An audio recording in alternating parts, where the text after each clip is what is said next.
Tetapi kasih sayang Rasulullah mengalahkan kasih sayang seorang ayah. Rasulullah justru mengatakan apa? Da'aha, biarkan saja, biarkan anakmu bermain sesukanya, biarkan ia bercanda sesuai umurnya. Ketika di situ ada Rasulullah, di situ pula ada kasih sayang, kelembutan, kehangatan seorang ayah sejati.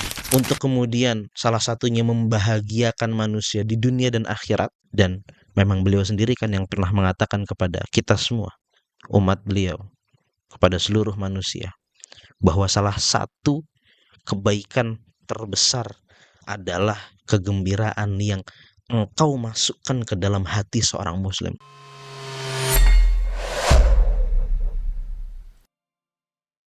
Bismillah, kawan-kawan Yotvet yang dirahmati Allah, apa yang sebenarnya terkandung dalam firman Allah Subhanahu wa taala dalam Al-Qur'an, wa innaka la'ala khuluqin 'azim. Dan sesungguhnya engkau Muhammad betul-betul berada dalam keluhuran dan ketinggian akhlak. Ini kita memahaminya kayak gimana nih? Ini yang sebenarnya kalau kita dalami lebih lanjut, akhlak dalam Islam itu bukan hanya sekedar teori. Dia ada bentuk praktisnya, artinya ada sajian, gambaran dan potret bagaimana dilakukan akhlak tersebut, diterapkan akhlak tersebut. Dan kalau kita melihat sosok Rasulullah melakukan aktivitas atau menerapkan akhlak tersebut, kita akan sampai pada level yang sangat takjub dan sangat hebat sekali Rasulullah menerapkan akhlak tersebut. Dan kali ini kita akan berbicara tentang bagaimana akhlak Rasulullah sebagai sosok yang disebut oleh Allah rahmatan lil alamin. Beliau kasih sayangnya, rahmatnya itu untuk alam semesta tanpa terkecuali. Manusia bukan hanya yang dewasa saja, tetapi yang anak-anak kecil sekalipun itu tidak pernah luput dari kasih sayang beliau. Ini kisah tentang Rasulullah SAW dengan seorang sahabat yang usianya masih belia, yaitu Ummu Khalid. Kawan yang dirahmati Allah, Ummu Khalid nama aslinya adalah Amah binti Khalid bin Sa'id bin Al-As. Ummu Khalid ini kunyah gitu ya, atau nama panggilan lah gitu. Nama panggilan yang diberikan oleh ayahnya sejak kecil, yaitu Ummu Khalid. Ummu Khalid atau Amah, kita sebutnya Ummu Khalid lah ya, biar lebih mudah karena ini nama panggilan yang memang setiap harinya dipakai untuk memanggil si anak kecil ini, si sahabat kecil ini. Usianya ketika dia mengalami peristiwa yang begitu indah dengan Rasulullah, usianya masih sangat belia sekali. Usia-usia yang memang banyak sekali hal-hal indah yang bisa diterima dan diingat dalam kenangan seorang anak-anak gitu ya. Dan menariknya Ummu Khalid ini adalah seorang anak atau seorang sahabat junior gitu ya, yang lahir bukan di Mekah, bukan di Madinah, bukan di Jazirah Arab gitu ya, tetapi dia lahir di Habasyah. Lahirnya di Habasyah. Kenapa? Ya karena ayah dan ibunya termasuk orang-orang yang berhijrah terlebih dahulu, hijrah ke Habasyah. Kita kalau belajar Sirah Nabawiyah, kita akan tahu bahwa hijrah itu bukan cuma ke Madinah. Sejauh sebelum hijrah ke Madinah ada hijrah ke Habasyah.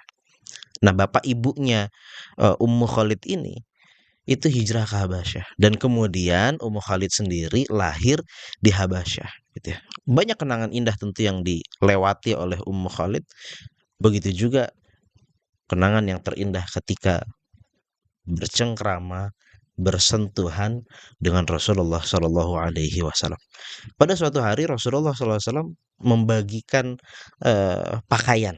Artinya Rasulullah memiliki pakaian-pakaian yang bisa dibagikan oleh para sahabat gitu ya, dibagikan hingga kemudian habis semua pakaian tersebut dan tersisa satu saja nih. Ada satu pakaian yang tersisa gitu ya. Pakaian ini memang pakaian anak-anak yang tersisa ini gitu ya. Ini pakaian sehelai ya katakan kain pakaian yang kecil, ya, tapi menarik gitu, indah. Ada motif garis-garis warna kuning, warna hijau, warna merah gitu ya. Indah, cerah gitu ya. Menarik pandangan setiap orang yang melihatnya. Nah, ini kan sisa terakhir nih. Apa kata Rasulullah SAW kepada para sahabat yang tentu pada saat itu hadir? Tentu banyak sekali yang hadir gitu ya. Rasulullah mengatakan, menurut kalian, ini cara Rasulullah untuk menarik perhatian para sahabat dan kemudian membuat istimewa pakaian kecil ini gitu ya. Menurut kalian kepada siapa kita berikan pakaian ini yang tersisa di tanganku ini gitu. Ya para sahabat terdiam tentu dalam arti mereka mereka mencoba untuk menghormati keputusan Rasulullah. Artinya mereka menyerahkanlah keputusan ini kepada Rasulullah. Siapapun yang diberi mereka akan ikutlah taat gitu kan. Tapi dalam hati mereka kan juga eh, pengen banget gitu ya. Aku yang mendapatkan atau anakku lah yang mendapatkannya kan gitu kan. Sampai akhirnya kemudian Rasulullah sendiri yang memberikan jawaban kepada siapa pakaian tersebut diberikan. Kata Rasulullah SAW, panggilkan kepadaku Khalid yang kecil itu. Jadi Rasulullah mengutus seseorang ke rumahnya Khalid mengabarkan kepada ayahnya bahwa Khalid yang mendapatkan pakaian kecil yang deskripsinya tadi sudah kita sebutkan. Menarik ini, ada motif-motif garis-garis warna kuning, hijau, merah gitu ya. Yang tadi sudah dicoba diistimewakan oleh Rasulullah gitu ya. Ayahnya kemudian ketika mendapatkan panggilan dari Rasulullah, membawa putrinya, menggendong putrinya gitu ya. Sampai kemudian anaknya dihadapkan, duduk di hadapan Rasulullah Shallallahu alaihi wasallam. Maka kemudian ini yang menarik. Rasulullah mendekati Khalid, membentangkan kain tersebut. Dan Rasulullah sendiri yang mengenakan kain atau pakaian kecil yang menarik tadi dengan kedua tangan mulia beliau di tubuh Khalid. Dan ketika pakaian tersebut sudah dikenakan menyelimuti tubuh Khalid, terlihat bagaimana sorot mata bahagia seorang anak-anak muncul dari wajah Khalid. Dan yang menariknya lagi Rasulullah Shallallahu Alaihi Wasallam ketika melihat kebahagiaan Khalid itu ikut merayakan kegembiraan tersebut. Rasulullah mengangkat pakaian dan Khalid yang uh, menggunakan pakaian baju baru tersebut gitu ya. Dan Rasulullah berusaha untuk memposisikan dirinya bercanda, berbahagia selayaknya anak-anak.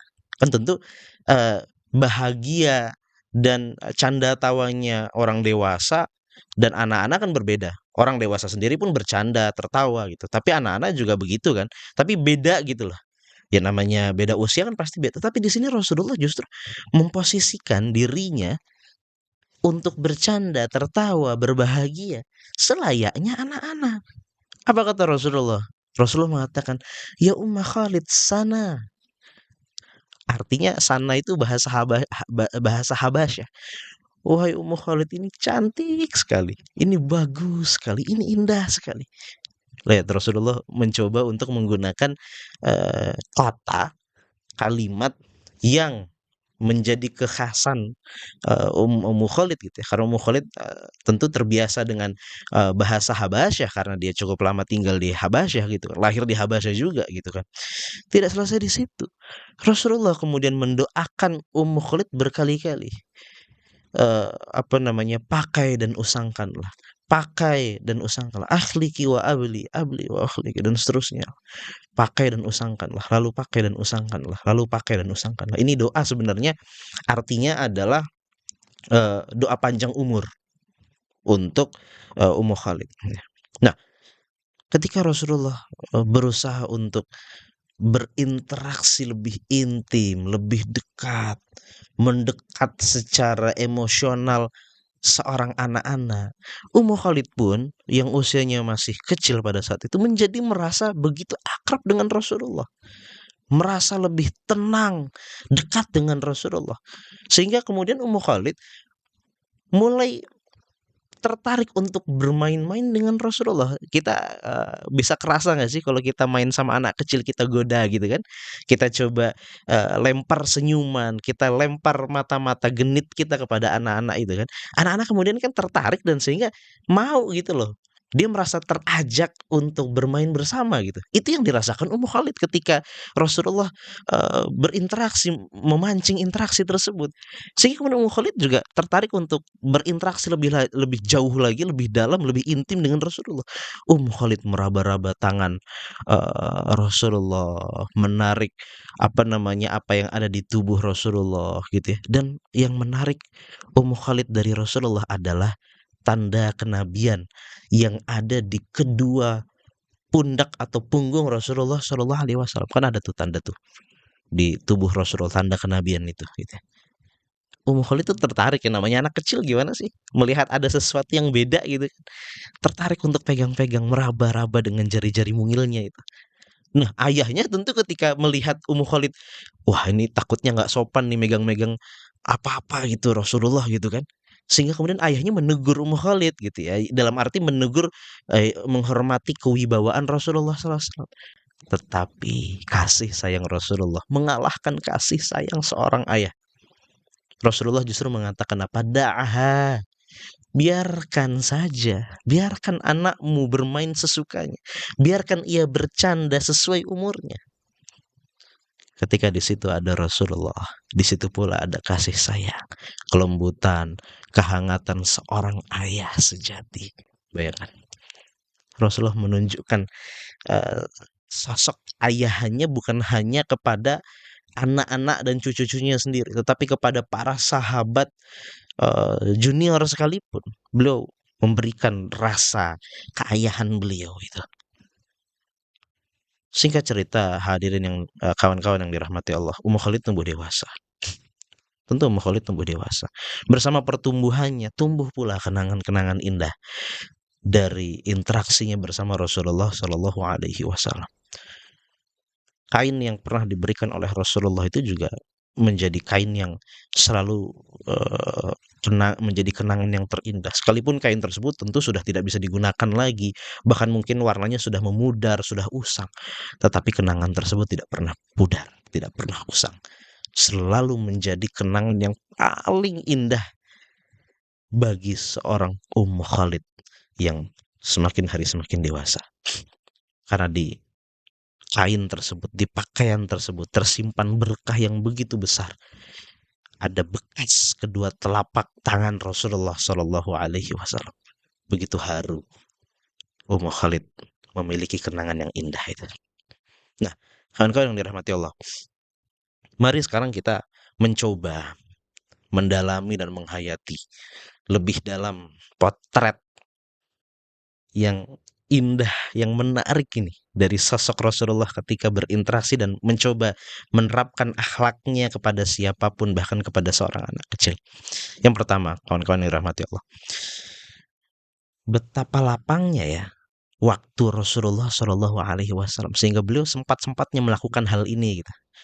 Rasulullah tuh sampai sempat memperhatikan urusan pribadi setiap sahabat, bahkan sahabat yang tadi usianya masih sangat belia gitu. Rasulullah tuh kayak punya waktu untuk bisa membahagiakan setiap orang tanpa terkecuali gitu ya. Meluapkan sukacita keanak-anakannya terhadap hal-hal yang kita pandang pada umumnya orang dewasa ini mah hal kecil gitu. Tapi kan bagi anak-anak hal-hal yang remeh temeh di pandangan kita itu kan itu yang besar itu. Anak kecil itu kan bahagianya itu kan simple gitu ya, sederhana.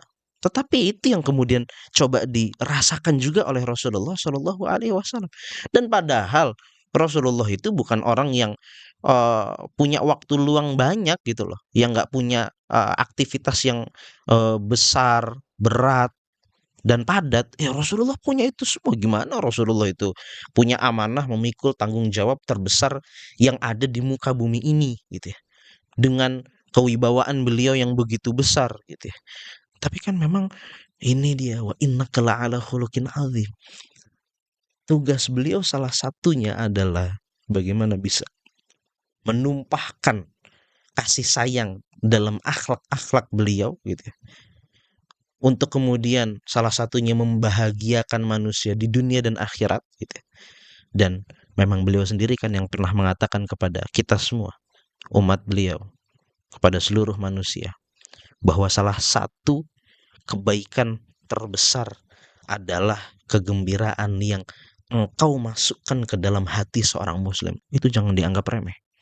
Itu sangat besar sekali itu efeknya, pahalanya. Kemudian yang kedua, hadirin atau kawan-kawan yang dirahmati Allah. Sebenarnya kalau kita pikir-pikir ya, bisa saja loh Rasulullah mencukupkan untuk mengirim ketika Rasulullah mengatakan ini untuk Ummu Khalid. Kan bisa saja Rasulullah sebenarnya menyuruh seseorang untuk ini beri kepada Ummu Khalid, kan bisa saja gitu. Tapi kan yang menarik, Rasulullah justru memanggil Ummu Khalid untuk didatangkan, untuk beliau sendiri yang menyerahkan, bukan hanya menyerahkan ternyata, sampai dipakaikan dengan kedua tangan beliau gitu. Ini menarik sekali nih, bagaimana Rasulullah masuk ke dalam praktek yang lebih detail untuk tadi, nilai tadi, memasukkan kebahagiaan ke dalam diri seorang muslim gitu ya. Ini kalau kita cek gitu ya, kita baca-baca hadis-hadis Rasulullah atau peristiwa-peristiwa Rasulullah yang serupa dengan ini, itu sangat banyak sekali dan itu sangat indah sekali.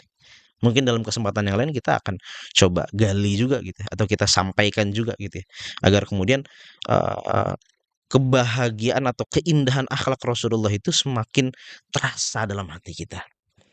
Kemudian yang ketiga, lihat bagaimana Rasulullah itu begitu pandai, begitu cermat dalam mengemas sebuah perbuatan baik gitu ya, menjadi sebuah hal yang sangat menakjubkan.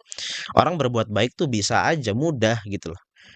Tapi kemudian bagaimana menjadikan atau melakukan perbuatan baik dalam level yang tertinggi dan paling menarik, itu kan yang nggak semua orang bisa melakukannya gitu. Ini yang dilakukan oleh Rasulullah. Coba bayangkan, Rasulullah dimulai dengan mengajukan pertanyaan kan, kepada siapa kira-kira pakaian ini kita akan beri gitu.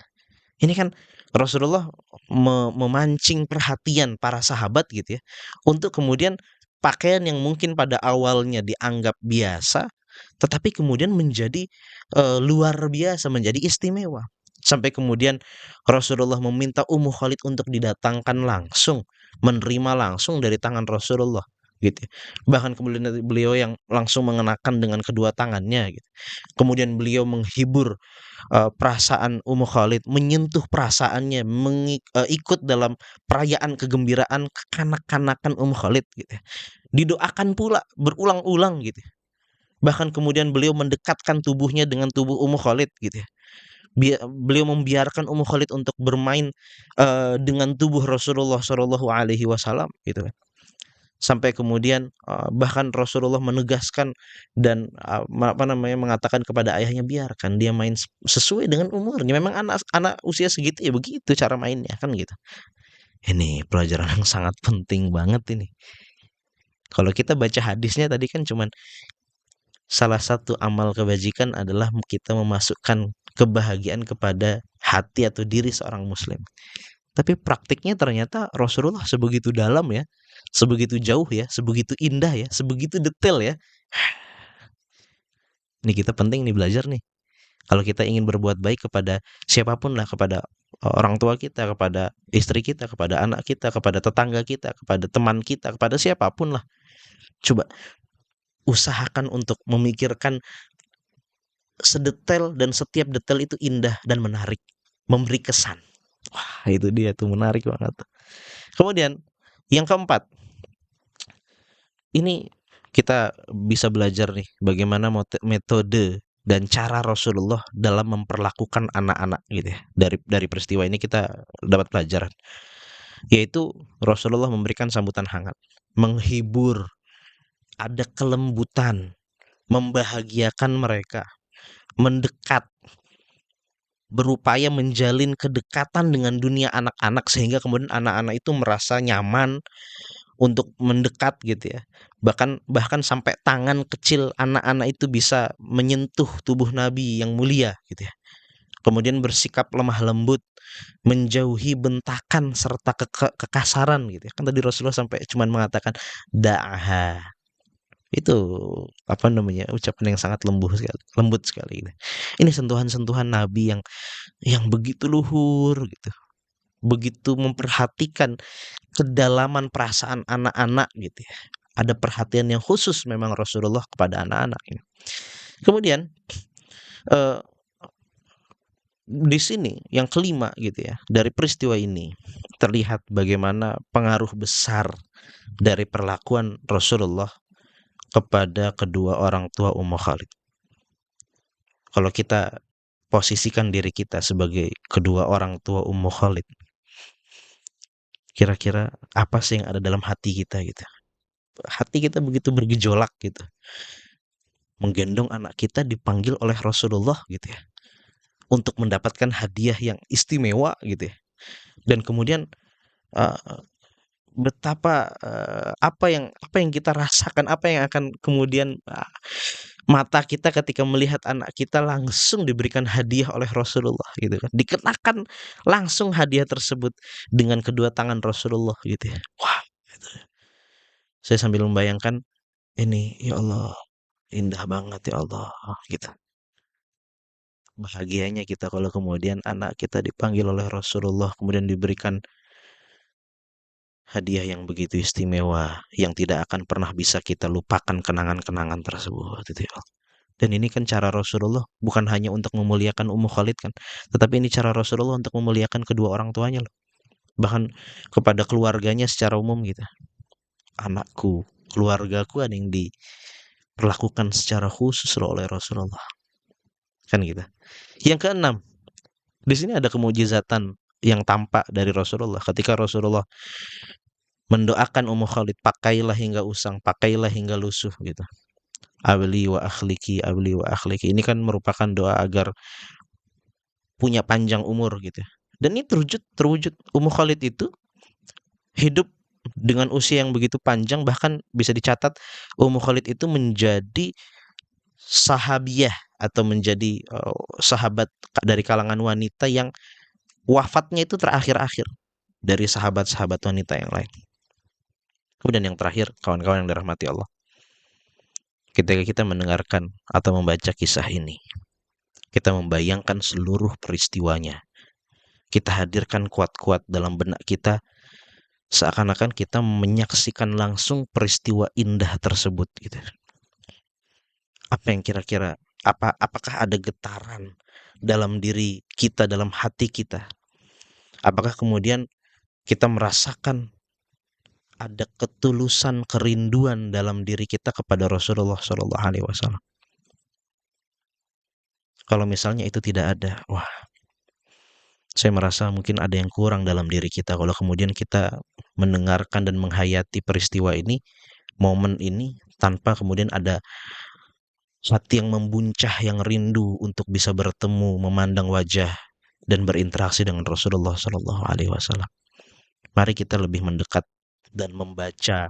Ketika membaca peristiwa-peristiwa interaksi dengan Rasulullah itu, hadirkan hati, hadirkan jiwa. Benar-benar bayangkan seakan-akan kita melihat peristiwa tersebut dengan kedua mata kita. Sehingga kemudian itu yang menambah kecintaan kita dan kita menambah semangat untuk bisa meneladani Rasulullah Shallallahu Alaihi Wasallam. Sehingga kemudian kita berdoa mudah-mudahan kita benar-benar menjadi tetangga Rasulullah di surga nanti. Sampai jumpa di kisah-kisah yang berikutnya yang tentu penuh inspirasi. Wassalamualaikum warahmatullahi wabarakatuh.